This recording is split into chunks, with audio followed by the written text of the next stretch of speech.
La verdad cósmica. Mensaje 11. Pues bien. Después de 10 llamados o mensajes globales consecutivos, creo que puedo darme el lujo de ser entendido un poco más claro y preciso. Toda mi vida fui un cazador de filosofías y sistemas de pensamiento. En esta era de la comunicación, con tanta tecnología informática, solo son ignorantes aquellos que realmente quieren seguir siéndolo. Se puede decir que exploré desde Hermes hasta Kant, desde Zoroastro hasta Confucio, desde Buda hasta Gandhi, pasando por Sócrates, Platón, Pitágoras y Mahoma. ¿En qué tipo de filosofía o religión no he metido mis narices? Lo mismo leía a Krishnamurti, o a Allan Kardec, que a Nietzsche, Blavatsky, o a Eliphas Levi.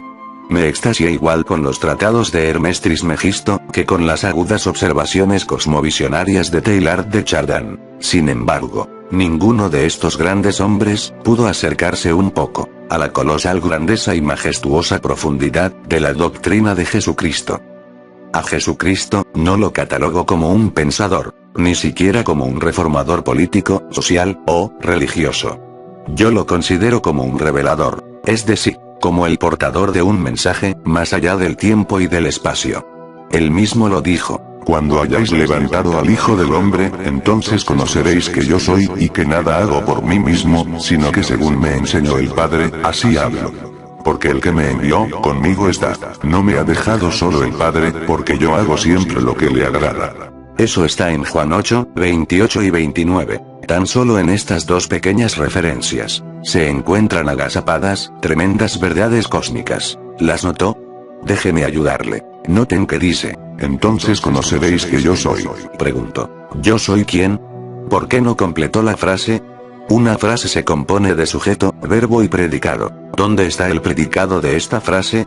Por si fuera poco, se enorgullece, o se jacta, hasta cierto punto, de eso, de no tener personalidad propia, al decir: nada hago por mí mismo, sino que según me enseñó el Padre, así hablo. Las siguientes frases solo confirman esta dependencia total y absoluta de su instructor y maestro, el Padre Eterno. ¿Qué significa todo esto? Quien se enorgullece, en este mundo, de ser un don nadie, sin personalidad, un títere de otro, o alguien que no tiene voluntad propia. Sin embargo, en lenguaje espiritual, esta afirmación es la frase de autoexaltación más grande y más sublime que alguien pueda pronunciar. ¿Por qué? Para que me entienda mejor, déjeme llevarlo a otro pasaje, donde también solo menciona sujeto y verbo, sin predicado. Veamos. Pero Jesús, sabiendo todas las cosas que le habían de sobrevenir, se adelantó y les dijo: ¿a quién buscáis? Le respondieron: a Jesús Nazareno. Jesús les dijo: yo soy. Y estaba también con ellos Judas, el que le entregaba. Cuando les dijo: yo soy, retrocedieron y cayeron a tierra. Esta cita está en el Evangelio de Juan, capítulo 18, versos 4 al 6. Pregunto: ¿por qué retrocedieron y cayeron en tierra cuando Jesús dijo: yo soy? ¿Ya se acordó del por qué? Si alguien pronuncia yo soy en aquel idioma en que se pronunció, está pronunciando el nombre de Dios Padre. Este era un nombre muy sagrado para el pueblo hebreo. ¿Se entiende? Cuando Jesús dice que él no tiene ninguna personalidad propia, sino que solo actúa en la personalidad del gran yo soy. Cuando dijo: conoceréis que yo soy, está diciendo que, realmente, él es el mismo Dios. ¿Ya se entiende? Su mejor carta de recomendación, o de credibilidad, fue su muerte en la cruz. Por eso dijo que cuando fuera levantado, es decir, crucificado, entonces entenderíamos que, de verdad, él no tenía personalidad propia, porque era, y es, Dios mismo. ¿Acaso soy un cristiano? Sí, pero también soy un libre pensador y un autodidacta, un filósofo en el sentido más semántico de la palabra, un amante de la sabiduría de todos los tiempos y todos los tipos. Un investigador rebelde, solitario y atrevido. Un pensador que duda, prudente y metódicamente, a la usanza cartesiana, hasta de su propia capacidad racional. Eso es lo que soy, y nada más. No busco títulos ni reconocimientos. No busco poder ni fama. No estoy desesperado por ser reconocido o aplaudido. Mi único anhelo cósmico es llegar al nivel crístico de la fusión total con la personalidad eterna. Pero, esa misma personalidad eterna es la que me impele a publicar todos estos mensajes. Es como si una voz interna me dijera: no te he dado luz para que la escondas debajo del almud. No te he dado este conocimiento para que lo entierres egoístamente. Yo le he respondido a esa voz interna y le he dicho: Señor, ¿cómo sé que no es tinieblas en lugar de luz? ¿Cómo sé que no es ponzoña en lugar de bálsamo?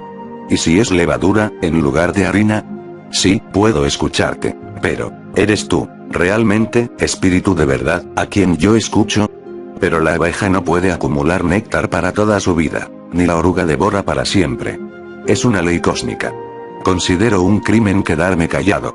No puedo seguir practicando el ostracismo, ni ser crisálida para siempre. Hace poco, esa voz interna me reveló otra verdad moderna, en forma alegórica, partiendo de la narración navideña.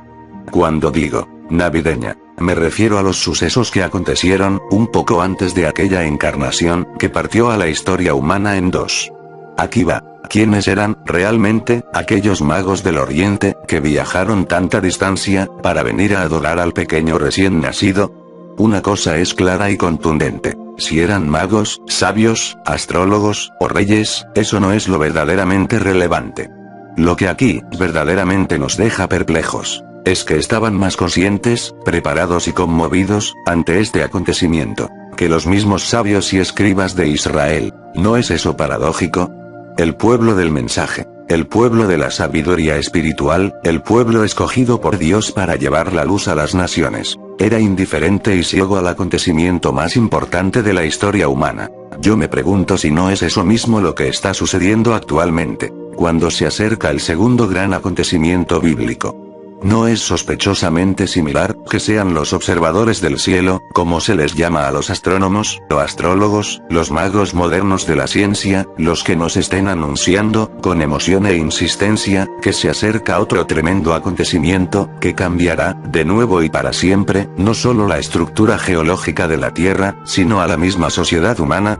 ¿Por qué los Herodes modernos, los líderes religiosos actuales, están esperando saber dónde y cómo se dará este acontecimiento místico del cuerpo de Jesucristo, para aniquilarlo antes de que se desarrolle? Ahora no es un Herodes, ahora son muchos. Afortunadamente también, ya no son 2 o 3 los sabios magos que lo están anunciando, sino cientos, quizás miles. Habrá sorpresas, sí, habrá grandes sorpresas. Pero no porque el mensaje bíblico haya fallado en anunciarlo o preverlo claramente, sino porque los artistas de la mentira han oscurecido magistralmente el mensaje de Jesucristo. Tal vez hoy no se atrevan a gritar: crucifíquenlo, crucifíquenlo. Pero sí se atreverán a gritar: mentira, blasfemia, censúrenlo. No lean eso. Y, en un aberrante vicio de repetición histórica, serán los modernos gobernantes del pueblo de Dios, quien se aferren a dar muerte al niño que aún no nace. Una de esas mentiras que se han propagado entre el pueblo de Dios es la siguiente: aunque Jesucristo dijo que solo Él era el camino, y la verdad y la vida, nunca dijo que todos necesitan arrepentimiento. ¿Dónde lo dice? Acá, leamos. Os digo que así habrá más gozo en el cielo por un pecador que se arrepiente, que por 99 justos que no necesitan de arrepentimiento. Esto fue Lucas 15:7. También dijo, en otra ocasión, que no había venido a llamar a justos, sino a pecadores al arrepentimiento. Eso está en Mateo 9:12 y 13 y dice: al oír esto Jesús les dijo: los sanos no tienen necesidad de médico, sino los enfermos. Id, pues, y aprended lo que significa: misericordia quiero, y no sacrificio. Porque no he venido a llamar a justos, sino a pecadores, al arrepentimiento. Esto mismo se repite en Marcos 2:17. Alguien podría decir que se trata de una ironía retórica de Jesucristo, para indicar que, en realidad, nadie es sano o justo. Pero hay citas bíblicas que echan por tierra esta teoría. ¿Como cuál? Como aquella cita de Mateo 25:37, que dice: entonces los justos le responderán diciendo: Señor, cuando te vimos hambriento, y te sustentamos, o sediento, y te dimos de beber. Pregunto, ¿por qué se asombran estos justos de ser salvos?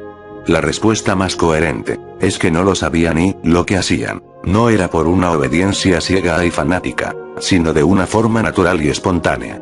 Mientras que aquellos que no practicaban estos actos de misericordia, por estar ocupados en sus farisaicos ritos religiosos, se asombrarán de no calificar para entrar en el reino. Otra vez se repite la paradoja de que los de afuera tienen una fe, o una conducta más sana, natural y correcta, que los de adentro. ¿No era eso lo que les enojaba tanto, cuando Jesucristo les citaba el caso de aquella viuda en Sarepta de Sidón? ¿Por qué ese vicio del exclusivismo, entre los elegidos del pueblo de Dios modernos? Respuesta: por la levadura humanista introducida en la verdad divina del altruismo cristiano. De nada han servido las advertencias de no jactancia en las enseñanzas de Pablo. De nada han servido las repetitivas invitaciones al amor altruista que Juan pregonaba, como en aquellos viejos tiempos. Las doctrinas herejes del humanismo egoísta han adormecido, con fariseísmo estéril y vano, al pueblo elegido por Dios. La Iglesia. Por eso habrá sorpresas. Por eso habrá preguntas de asombro. Por eso habrá expulsados de las bodas del Cordero. Por eso habrá vírgenes sin aceite, cuando el esposo se presente. También por eso, habrá predicadores en el desierto solitario, como este que les habla, que gritarán diciendo: enderecen los caminos del Señor, rectifiquen sus sendas. Bien se pueden repetir las palabras de Pablo, con una vigencia moderna increíble, después de 2000 años. Pues el propósito de este mandamiento es el amor nacido de corazón limpio, y de buena conciencia, y de fe no fingida, de las cuales cosas desviándose algunos, se apartaron a vana palabrería, queriendo ser doctores de la ley, sin entender ni lo que hablan ni lo que afirman. Pero sabemos que la ley es buena, si uno la usa legítimamente, conociendo esto, que la ley no fue dada para el justo, sino para los transgresores y desobedientes, para los impíos y pecadores, para los irreverentes y profanos, para los parricidas y matricidas, para los homicidas, para los fornicarios, para los sodomitas, para los secuestradores, para los mentirosos y perjuros, y para cuanto se oponga a la sana doctrina, según el glorioso evangelio del Dios bendito, que a mí me ha sido encomendado. Esto fue 1 de Timoteo 1, versos 5 al 11. Pero, ¿por qué Pablo dice que las leyes y sus mandamientos no fue dada para el justo? Sencillo, porque ya es justo. Se contradice Pablo con lo que dice en Romanos 3, 10, cuando dice que no hay justo, ni aun uno. No, lo que sucede es que ese verso lo utilizan fuera de contexto. Si leemos el verso inmediato anterior, el 9, notamos que Pablo hace una comparación entre razas, y no entre personas. ¿Qué, pues? ¿Somos nosotros mejores que ellos? En ninguna manera, pues ya hemos acusado a judíos y a gentiles, que todos están bajo pecado. En otras palabras, lo que realmente está diciendo Pablo, es que no existe ninguna raza, ni judía ni gentil, que no necesite el perdón divino. Pero no habla de cada individuo en particular. Pero los maestros de la mentira lo sacan de contexto, para que diga lo que no dice. Como este caso, existen muchas mentiras predicadas, basadas en textos fuera de contexto. Veamos otro ejemplo. Los predicadores humanistas de la prosperidad evangélica, enseñan que la Biblia habla de la prosperidad basados en versículos como el de 3 de Juan, 1, 2 que dice: amado, yo deseo que tú seas prosperado en todas las cosas, y que tengas salud, así como prospera tu alma. A estos depredadores y voraces predicadores evangélicos, les gusta citar la primera mitad de este verso, para sacarlo de contexto y decir que Dios desea proveernos de abundantes cosas materiales. Eso queda desmentido cuando analizamos su segunda parte que dice: así como prospera tu alma. En otras palabras, el autor habla aquí de prosperidad espiritual, y no de cosas materiales, como estos merolicos mercenarios del evangelio nos quieren hacer ver. Donde esconden los versículos donde Jesucristo dice que en el mundo tendremos aflicción, o las enseñanzas donde dice que tenemos que negarnos a nosotros mismos para seguirle a Él? Sencillo, solo basta con no mencionarlos para nada y así justifican su opulencia, diciendo que es la voluntad de Dios que ellos sean millonarios, con sus textos fuera de contexto. Sobra decir que sus iglesias son las más grandes y lujosas, porque siempre habrá más gente que le guste el goce temporal, que las penas de una alma desapegada y noble. Podría seguir con infinidad de ejemplos de mentiras evangélicas, pero prefiero enfocarme en la enseñanza de la verdad. Sé de antemano, que no seré popular ni elogiado. Sé de antemano, que muchos de mis gritos y clamores, serán diluidos en el viento desértico de la indiferencia espiritual humana. Pero también sé, que los pocos que logren despertar, serán suficientes para catalizar el cambio espiritual que se avecina. Dios nunca ha necesitado de grandes ejércitos para ganar sus batallas. La verdad nunca ha necesitado de medios masivos de comunicación para expandirse. La verdad es la única moneda que no necesita ser respaldada por el oro corrupto de los banqueros voraces. Esa es mi esperanza y eso es lo que me sigue impulsando a seguir vociferando en el desierto arenoso de la incomprensión. La mentira cósmica que ha engañado a humanos y ángeles. Es el egocentrismo animal de las pasiones más bajas, que se esconden tras el humanismo engañoso de la autocredibilidad satánica y nos arrastra hacia el agujero negro de la aniquilación eterna. La verdad cósmica, que nos eleva a las más altas y sublimes esferas de la evolución eterna, es el cristianismo inmaculado, en su manifestación más pura del amor perdonador y misericordioso. Si eres un hijo de la luz, lo entenderás fácilmente, pero si eres un hijo de las tinieblas, por más que te esfuerces, no podrás entender este lenguaje. Esa es la ley de la selección divina. Este es el principio cósmico que ha dado origen a toda la existencia. Este es el misterio escondido desde los siglos. Esta es la sabiduría eterna que Dios preparó de antemano para nuestra gloria. Sabiduría que ningún príncipe de este siglo conoció, ni podrá conocer. Si has seguido hasta aquí el hilo de los mensajes, te habrás dado cuenta de que los conceptos del bien y del mal, en su acepción más simple y real, solo se reducen a los conceptos de avance y retroceso. Aquí no hay término medio, porque el detenerse equivale a retroceder. La evolución cósmica es como un río que se nada cuesta arriba. Si paras de nadar, en realidad estás yendo cuesta abajo, arrastrado por la corriente de tus bajas pasiones. Por eso no se admiten los tibios en el reino. El calor representa el movimiento de una frenética actividad electrónica, mientras que el frío representa la inercia perezosa del reposo inactivo. En las esferas espirituales, no se admiten los términos medios. Sí, es cierto que podemos distinguir entre el bien y el mal, pero eso es todo, porque somos incapaces de invertir esos valores. Es tan imposible como el tratar de que el tiempo marche hacia atrás. Existe solo un punto omega porque toda la realidad se dirige hacia allí.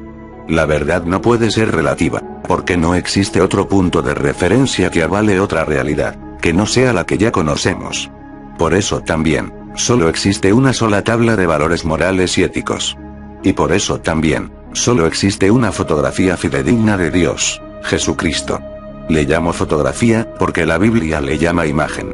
Tratar de conocer a Dios por otro medio, solo nos conducirá al error. Cuando la Biblia dice que no hay otro nombre, se refiere a que no hay otra imagen, u otro modelo, que ayude a nuestras almas, para volver a su origen primigenio. Efectivamente, solo Jesucristo puede decir, con todo el peso cósmico de la palabra: yo soy la verdad. Esa es la verdad cósmica. Hasta aquí este mensaje. Hasta pronto.